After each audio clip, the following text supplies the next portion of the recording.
Max TV ప్రేక్షకులకు నమస్కారం. ఈరోజు మనతో పాటు ఉన్నారు సౌభాగ్య మ్యారేజ్ బ్యూరో నుంచి డాక్టర్ కోనాల భాగ్యలక్ష్మి రెడ్డి గారు. మేడంతో మాట్లాడి మరికొన్ని విషయాలు తెలుసుకుందాం. నమస్తే అమ్మా. నమస్తే అమ్మా. ఎలా ఉన్నారు మేడం? ఫైన్. ముఖ్యంగా ఇప్పుడు ప్రజెంట్ పెళ్ళైన తర్వాత పుట్టినింటికి ఏం తీసుకెళ్ళకూడదు మేడం? మనం పుట్టినింటికి ఏం తీసుకెళ్ళకపోవడం కాదు, పుట్టినింటికి అత్తింటికి కూడా. అంటే ఏంటంటే పుట్టింటి వాళ్ళు ఇచ్చే ప్రతి వస్తువు ఆడపిల్ల తీసుకుంటుంది, అర్థమైంది కదా. అయితే కొన్ని కొన్ని విషయాల్లో మనము గౌరీని ఎక్కువ పూజిస్తాం కదా వివాహ సమయంలో. అవును. సర్వమంగళ మాంగళ్యే శివే సర్వార్థ సాధికే శరణ్యేత్రయంబకే గౌరీ నారాయణి నమస్తుతే. అమ్మవారు ఏ విధంగా ఉంటుంది? పసుపు కుంకుమలతో కళకళలాడుతూ అవును. శ్రీ మహాలక్ష్మి కానీ మహాగౌరి కానీ అద్భుతమైనటువంటి అందమైన అలంకారాలతో ఉంటుంది. అలాగ ఆడపిల్ల పుట్టింటి నుంచి అలంకార వస్తువులన్నీ పట్టుకెళ్ళచ్చు. ఓకే. కాటుకు తప్ప. కాటుకు తీసుకెళ్ళకూడదు, అది మసి కదా, అందుకనే వద్దు అంటారు. కాటుకు పరిని వద్దు అంటారు. అదేవిధంగా ఇంకొక విషయం ఏమిటంటే కనుక, అంటే ఇప్పుడు ఈ స్టిక్కర్లు కలియుగంలో నడుస్తున్నాయి కదా, అందువల్ల ఈ స్టిక్కర్లు బాపతు బాణాలు లేకపోతే దబ్బనాలు ఇలా రకరకాలైనటువంటి బొట్టుకి నాగుపాములు ఇవన్నీ కూడా బొట్టు కింద పెట్టేసుకుంటున్నారు. అలాంటివి పట్టుకెళ్ళడం పుట్టింటి నుంచి మంచిది కాదు. అందువల్ల అంటే కనుక ఏదైతే క్రూరత్వాన్ని తెలిపేటటువంటి ఈ యొక్క బొట్లు విషయంలో కూడా మనము చాలా వందనంగానే ఉండాలి. అమ్మవారు ఏ విధంగా అయితే చక్కని బొట్టు పెట్టుకుంటుందో అలాగే కుంకుమ ధారణ లేదా చక్కగా తిలకం, ఇంకా లేకపోతే కనుక పెట్టుకొని కొంచెం కుంకుమ కానీ తిలకం కానీ పెట్టుకొని పైన స్టిక్కర్ పెట్టుకోండి. కానీ పెట్టుకోకుండా మాత్రం పెట్టుకుంటే మాత్రం అది మీకు, మీ పుట్టింటికి, అత్తింటికి, భర్తకి కూడా శ్రేయోదాయకం కాదు. ఓకే. అయితే ఏంటంటే ఇంకా కొంతమంది అంటూ ఉంటారు, ఏమనంటే ఉప్పు పట్టుకెళ్ళకూడదు కదండి పుట్టింటి దగ్గర నుంచి వీళ్ళ కుటుంబం. అప్పుడు అందరూ కూడా అత్తింట్లో ఎక్కడ ఉంటున్నారు, అందరూ వేరే కాపురాలు కదా. అవును. అందు గురించి ఏమిటంటే కనుక వాళ్ళ అది అన్నీ ఇచ్చేస్తుంది, మా అమ్మ అన్నీ ఇచ్చిందండి అంటారు. కానీ అక్కడ ఉప్పు నూనె ఉండవు.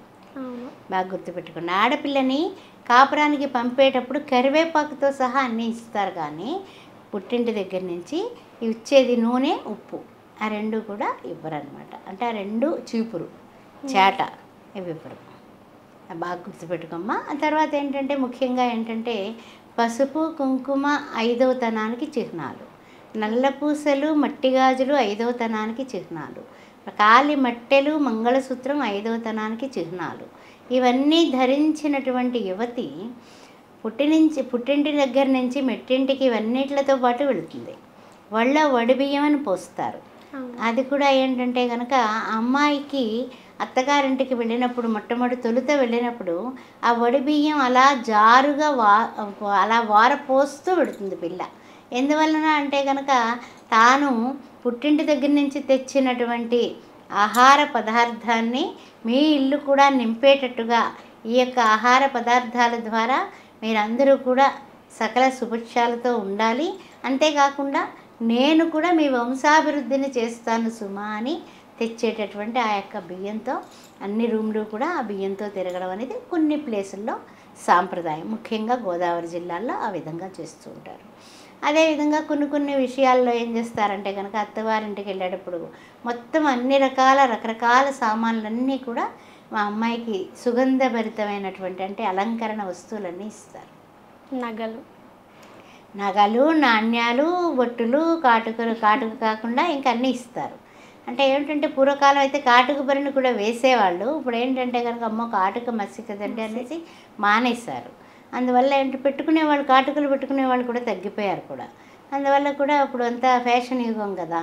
అందువల్ల ఆ విధంగా ఇవన్నీ పట్టుకుని వెళ్ళినటువంటి అమ్మాయి అక్కడ చక్కగా ఆనందంగా అన్యోన్యంగా అనురాగంతో భర్తతో అత్తమామలతో ఉండి పిల్లా పాపలతో వర్ధిల్లాలని పుట్టింటి వాళ్ళు అనేక విధాలుగా వాళ్ళకి సారే చీర, ఆ తర్వాత కడుపు చలవ అనేసి చలిమిడి కంపల్సరీ పెడతారు. చలిమిడి అది కడుపు చలవ అంటే ఎలాగా ఈ అమ్మాయి అక్కడికి వెళ్ళి చక్కగా ఉండి ఆనందంగా ఉండి కడుపు అంటే అమ్మ కడుపు చల్లగా, అత్త కడుపు చల్లగా, నిండు నూరేళ్ళు వంశాభివృద్ధితో ఆనందంగా ఉండాలని ఆడపిల్లని దీవిస్తూ అది చలివిడి కూడా పెడతారు, అరటిపళ్ళు పెడతారు, తమలపాకులు తాంబూలాలు పెడతారు.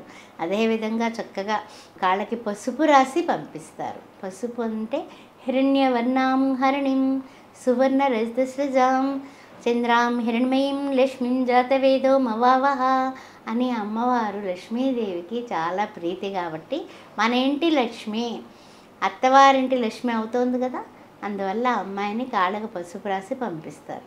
లేదు మనకేం అక్కర్లేదు, ఏం లేదు, అంతా పాస్ట్ యుగం అండి, అంతా కంప్యూటర్ యుగం అంటే కనుక ఇక కాళ్ళకి మట్టెలు ఉండవు, కాళ్ళకి పసుపు ఉండదు, ఏమీ ఉండవు. చక్కగా జుట్టు విరబోసుకుని వాళ్ళ ఇష్టానుసారం పెడతారు, వస్తారు. ఆ తర్వాత ఎక్కడైనా ఎవరికైనా పసుపు కుంకాలు తక్కువ అవుతున్నాయండి ఏమంటే ఎవరు దేవుడు కూడా ఏమిటమ్మా నువ్వేం పెట్టుకుంటున్నావు అని అడుగుతాడు. అలాంటివి కూడా జరుగుతున్నాయి. అందువల్ల ఒక పెద్ద ఆయన దగ్గరికి వెళ్ళి ఒక అమ్మాయి అడిగిందట, ఇది ప్రభు మహాప్రభు సాయిబాబా అని అడిగిందట, నా భర్తకి అసలు ఆరోగ్యం బాగాలేదు, నా పసుపు కుంకాలు మీరు ఎలా అయినా సరే నన్ను ఆశీర్వదించండి అనేసి ప్రార్థించిందట. ప్రార్థించి ఏడుస్తుంది. అప్పుడు ఆయన అన్నారట, నువ్వు స్టిక్కర్లు పెట్టుకుంటున్నావు కదా బంగారు, పసుపు కుంకాలు ఏం చేసుకుంటావు అన్నట్టు ఆయన. అంటే ఏంటి, దేవుడు కూడా అంటే గురువు కూడా అంటే అవధూత కూడా ఆధ్యాత్మికవేత్త కూడా అన్నీ చూస్తారు సుమా అనడానికి మనం ధరించేటటువంటి తిలకధారణ వివాహమైనటువంటి స్త్రీకి కంపల్సరీ. ఆ విషయం గుర్తుపెట్టుకోండి. మా ఆయన చల్లగా ఉండాలని మంగళసూత్రాలు ఫ్రిడ్జ్లో పెట్టుకుంటే ఎట్లా? అందువల్ల ఈ విషయాలన్నీ కూడా గుర్తుపెట్టుకుని మనలో ఉండేటటువంటి పాజిటివ్నెస్, మన అమ్మ వాళ్ళు ఎంత బాగున్నారు, ఎంత చక్కగా ఉన్నారు, ఎంత ఆనందంగా ఉంటారు, ఎంత నిండుగా ఎంత అందంగా ఉన్నారు, మరి అది వాళ్ళకి ఏమన్నా పౌడర్లు ఉన్నాయా, స్నోలు ఉన్నాయా, ఏం లేవు కదా, అయినా బాగున్నారు కదా.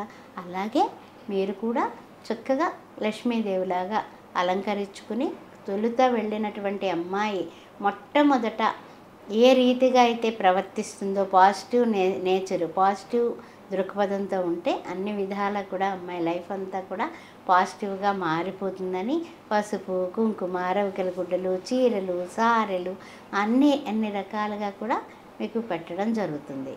అందువల్ల ఈ విషయాలన్నీ గుర్తుపెట్టుకొని చక్కగా ఆరోగ్యాలతో అష్టైశ్వర్యాలతో ఆనందంగా ఉండడానికి ఆడపిల్ల పుట్టింటి నుంచి మెట్టింటికి పట్టుకెళ్ళే సామాన్లే కాదు, ప్రవర్తన కూడా పరివర్తన మార్గంలో ఉంటే ఆ అమ్మాయి అన్ని రకాలుగానే కూడా విజయవంతమైనటువంటి స్త్రీగా మారుతుంది.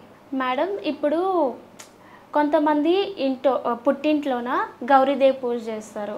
అదే గౌరీదేవిని మెట్టింటికి కొంతమంది తీసుకెళ్తారు, కొంతమంది తీసుకెళ్లరు. సో తీసుకెళ్ళడం మంచిదంటారా లేదా మంచిది కాదంటారా? తప్పనిసరిగా పుట్టింటి నుంచి మెట్టింటికి గౌరీదేవిని తీసుకువెళ్ళే సాంప్రదాయం కొన్ని ప్రాంతాలలో తప్పు కాదు, కొన్ని ప్రాంతాల్లో చాలా తప్పు. దానితో పెద్ద పెద్ద గొడవలు అయిపోయి వివాహాలు రద్దయిపోయిన సంఘటనలు కూడా ఉన్నాయి.